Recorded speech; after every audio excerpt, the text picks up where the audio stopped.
In the months leading up to the Megadrive's official UK release, I had spent many an evening gazing blindly into the screenshots of Golden Axe, Revenge of Shinobi, Altered Beast and other games.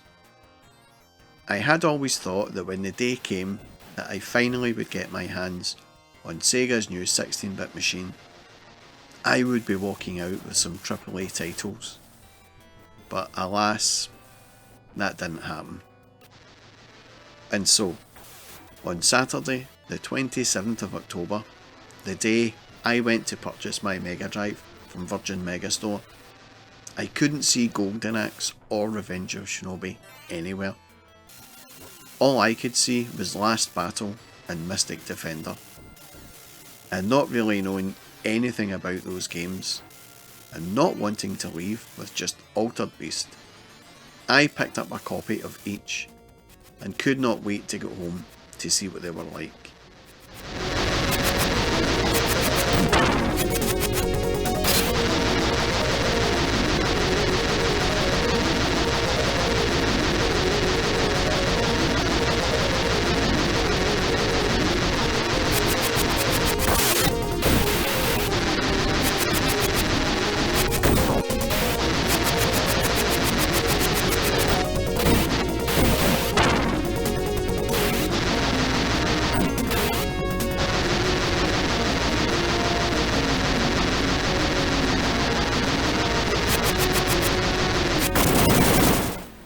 Mystic Defender was not an early release title in the Mega Drive's life, at least not in Japan, but in the UK it was a launch title.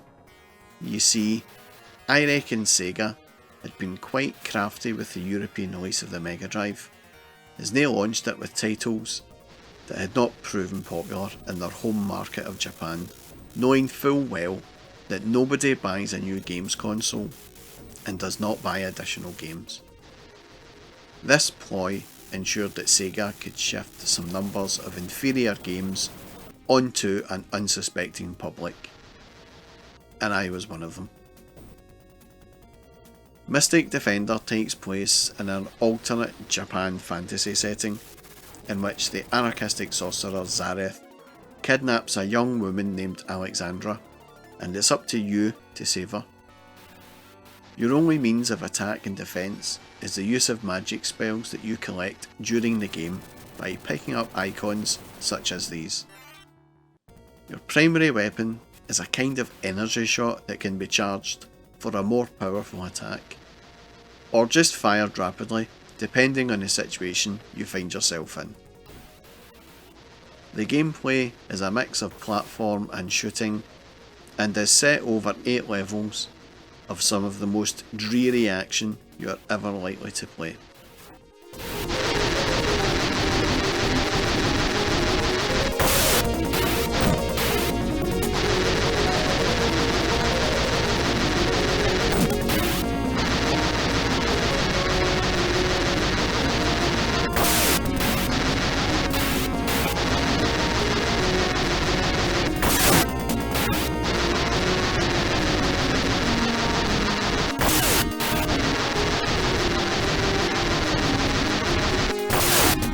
This game was really average, maybe even below average.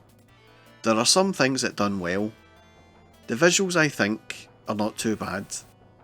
The animation on Joe is pretty basic when walking, jumping and shooting, but the animation on some of the enemies is pretty decent, and the backgrounds do their job well, with some levels even having a foreground effect, like this fog in level 2. The boss enemies look pretty decent too, with some nice animations on these spiders, and the wormy snake-like things that appear every so often looking halfway decent too. And I guess they should do, as these wormy snake-like things are this game's speciality, as they appear loads of times throughout the game.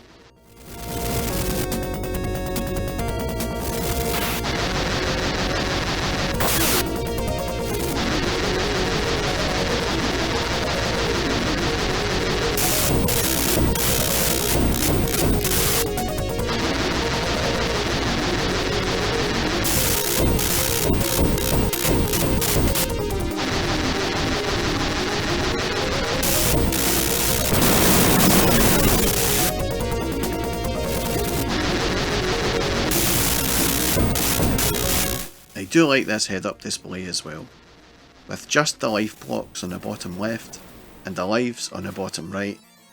It makes it almost arcade-like in appearance. Now, if the life blocks glowed or flashed, it would be perfect. But you can't have everything, I suppose.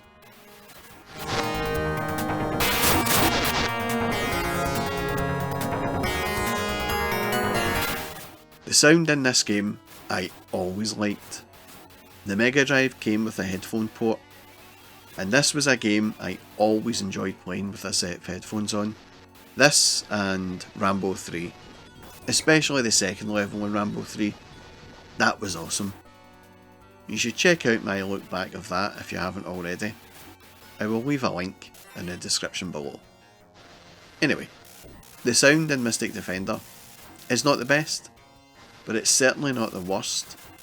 But through the headphones, it was pretty good. The music was pretty good, and the sound effects as well. This game, it didn't do anything badly. It just didn't really excel at anything. Now, we get to the gameplay. And what can I say about the gameplay? Again, it's not an awful game to play, but it's not a brilliant game to play. I don't ever recall myself thinking, you know, I fancy a go on Mystic Defender. It is not a thought that has crossed my mind ever. But what gameplay is there is fine. There is a mix of shooting with some platformy jumpy bits, but overall it's just run of the mill. It didn't do enough to stand out, but at the same time it didn't completely suck either. When I picked it up on the day I got my Megadrive, I had no idea what to expect. I mean, the title, Mystic Defender, it's kind of weird sounding title, right? So you are the defender of Mystic... Mystic what? Mystic Meg? In Japan, the game is called Kajako Otu Genishio, I think. I have probably mispronounced that terribly, but it does sound better than Mystic Defender. Anyway, after playing Mystic Defender, it starts to become clear that this is a sequel to a Master System game called Spellcaster, which makes sense, I suppose. But with Spellcaster being an RPG, I had given that game a wide berth on a Master System. So Sega make a sequel to an RPG, but made it more like an arcade game? So who was this game even meant to appeal to then? It's a bit of an oddity.